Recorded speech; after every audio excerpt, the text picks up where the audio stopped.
à 8h44, c'est l'heure d'écouter les meilleurs moments de la revue de presse de Nicolas Canteloup avec Julie. Et ce matin, c'est Marc-Olivier Fogiel qui est avec nous. Oui, bonjour à tous. On a beaucoup parlé de nos amis aux Antilles ce matin. Quelle tristesse. En plus, ça tombe sur nos plus beaux départements français. Autant, franchement, ça aurait été la Creuse. Ça aurait peut-être été ça aurait été peut-être même une chance pour la Creuse d'être plus belle, dévastée. Hein. On salue nos auditeurs de Creuse. En tout cas, on se rattrape comme on peut. On pense à nos, mais on sait que c'est vert, que c'est beau la Creuse, mais c'est creux. On pense à nos frères d'outre-mer, bien sûr. N'hésitez pas, bien sûr, à faire un don à la Fondation de France pour les Antilles. Oui, non, franchement, s'il vous plaît, chers auditeurs, faites un don. Sinon, on va revoir Patrick Bruel danser le zouk comme hier soir sur France 2. Et ça, ce sont des images trop dures. Oh, Marco, enfin. Allez, on passe au titre. On vous écoute. Solferino, vous venez de le reprendre, Patrick Cohen. Solferino est à vendre. Le PS vend son siège. Bel immeuble, 3000 m², belle adresse. Mais attention, il faut quand même penser à s'offrir les services d'un exorciste avant d'y habiter. Hein. Bah oui, je rappelle que la famille socialiste qui vivait là a été totalement décimée. Je prends. 3000 m², je prends. Ah tiens, François Hollande, ça vous intéresse? Oui, je prends. C'est un bel endroit, Solferino. Vous savez, en tant que nouveau président de l'Association nationale des clowns, pour loger nos locaux, je pense que c'est bien. Puis pour loger également mes rondeurs nerveuses et musclées. Ah, ça, c'est pas passé, hein, oui, avec Pierre-Louis Bassillère. Oui, je tiens à le redire. Je ne suis pas gros. Je cite là le coach sportif et diététicien Pierre-Louis Bass, bien connu. Il a sa plaque dans tout Paris. J'en ai connu des faillots, mais lui, il est beau. Reprenez. Oui, allez, on retrouve Marc-Olivier Fogiel pour les titres. Merci de ne pas toujours m'interrompre, ni de me couper la ligne. Coup de gueule. Hier, Donald Trump est apparu très agressif lors de son discours à l'ONU. Il était, vous l'avez vu tous, rouge de colère. Enfin, rouge de colère, il était orange foncé. Enfin, disons orange sanguine, voilà. Ouais, mais c'est pratique, Donald Trump. Il fonctionne comme les ouragans. Il y a des alertes de couleur. Et puis, crise au FN encore. Ça nous rend tellement triste, hein, Patrick, cette crise au FN. On croyait qu'on les aimait pas beaucoup, on culpabilisait. Et puis en fait, non, on se rend compte qu'ils se détestent encore plus entre eux.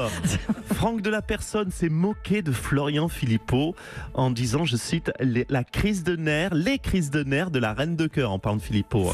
C'est pas joli, Francky. Raciste, homophobe et rouquin en plus. Oh bah alors là, c'est vous qui... Non, mais on fait pas. Non, mais Julie, on se permettrait pas de faire du racisme anti-roux. On a la preuve qu'on n'est pas raciste anti-roux. On a un ami roux ici, tous un ami roux. C'est Danny Cohn-Bendit. Allez, à vous, Julie. Merci Marc-Olivier, à bientôt. On va bien sûr parler de la victoire de la France en finale de la Coupe Davis. Nelson Montfort, quelle joie, hein. Que venons-nous de vivre, quel bonheur, quelle performance, quel exploit, what coup de bol, what coup de cul, what chatte. Bravo, véritablement à tous les tennismen français, surtout bravo, formidable Benoît Paire. Il n'a pas joué, Benoît Paire. Oui, c'est vrai, c'est très bien observé, mais il sort toujours avec la chanteuse Chaim. Mais excusez-moi, mais entre un saladier et Chaim, mon choix est vite fait. Je vois les garçons du studio. Écoutez, je vois tous les garçons sur cette table qui acquiescent. Voilà. Et puis Julie, il y a une autre très bonne nouvelle, c'est que Yannick Noah va sûrement rester capitaine de l'équipe de France. C'est une bonne nouvelle, bah oui. Écoutez, moi, tout ce qui peut l'éloigner d'un retour à la chanson, je prends. Il va être ravi. Justement, il est avec nous, il passe nous voir. Bonjour Yannick Noah. Ouais, salut la team. Attends, j'enlève mes chaussures. Sérieux, j'adore mes orteils. J'ai entendu le gars Mathieu Noël, il a raison le Suisse. Vous voulez pas que je devienne capitaine de l'équipe d'Europe 1 ? On pourrait faire un stage de yoga tous ensemble. On se mettrait tout nu, on se ferait des câlins, aux arbres, on poirait des smoothies au brocoli, on ferait la respiration ventrale par les orteils. Si, ça marche. On y pensera. On vous appellera Yannick, d'accord ? J'ai tout le temps. On va parler du classement sans suite des poursuites pour harcèlement contre le député La République En Marche, Christophe Arendt. Quand même, bonjour. Oula.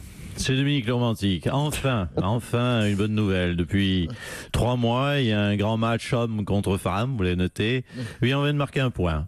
Ça fait 35 000 affaires à une gagnée par les hommes. On remonte, les gars, on remonte. Et si j'étais innocent, Franchement, si j'étais innocent. Non, je plaisante. Et puis Emmanuel Macron est donc toujours... Une petite seconde, s'il vous plaît. Laurent Cabrol, oui, qu'est-ce qu'il y a ? Il y a un gros oubli dans la revue de presse de Marion Lagardère que j'adore, hein, mais elle a complètement oublié de parler du sujet principal de l'actualité. Hein, c'est les Masters de Paris à Villepinte. Hein, c'est l'équitation. Oui, pardon Laurent Cabrol, mais ça intéresse qui ça ? Mais tout le monde, hein, tout le monde. Les 60 millions de Français qui sont tous cavaliers, nos 12 millions d'auditeurs qui montent à cheval tous les matins. Hein. Alors la météo de chevaux de course aussi. Oui, voilà, c'est cela. Oui. C'est important. Donc les météos, je sais que vous êtes un spécialiste, Patrick. Donc la météo sur Villepinte pour ces Masters de Paris, météo clémente, hein, 25-26 degrés, peu de vent, Bon, c'est vrai que c'est de l'indoor. Hein, indoor, oui, alors là, il y a peu de chance. Enfin, en tout cas, voilà, l'erreur est réparée. Oui, bon, écoutez, tant mieux. C'est important d'en parler. Oui, très important. Oui, on a compris d'où ça venait. Merci beaucoup, Laurent Cabrol. Bon, il y en a bien qui font de la pub pour des disques de Sinatra qui sortent en 45. Hein, donc, je sais pas l'intérêt là-dedans, moi. C'est pour le plaisir. Hein, exactement, rien à voir. Moi, j'ai un intérêt, parce que j'ai 2-3 places qui m'attendent. Donc, on a bien compris. Faut pas prendre les auditeurs pour des cons. Hein. Hier soir, c'était donc le match anniversaire de France 98 avec cette équipe de rêve, championne du monde, qu'on a eu plaisir à revoir. Bonjour Raymond Domenech. Oui, bonjour. Alors, ça fait toujours quelque chose, on a des frissons à chaque fois qu'on l'évoque et qu'on la voit. Pas vraiment, c'est pas le football que j'aime. Ah bon ? Moi aussi, j'ai réuni mon équipe à moi de 2006, de Krishna. Naïsina ? Oui, Naïsina, il y a un mois. Bon, c'est bizarre, on n'en a pas du tout entendu parler de ça. Oui, c'est normal parce qu'ils sont de nouveau pas descendus du bus. Mais j'en ai des frissons encore quand je vous en parle. J'ai retrouvé toutes mes sensations magiques de l'époque. Anelka qui me traite de fils de pute. Patrice Evra qui me balance ses crampons à la gueule. Derrière, ma femme Estelle qui me met un râteau en direct sur ma demande de mariage. C'est vrai que c'est des souvenirs qu'on n'oublie pas. Ça fait chaud au cœur. Oh bah oui, on imagine, Raymond. À bientôt. Des souvenirs inoubliables en effet. La revue de presse de Nicolas Canteloup, c'est chaque matin à 9h moins le quart et même en été et toujours avec Julie évidemment. Il est 8h51 sur Europe 1. Europe 1.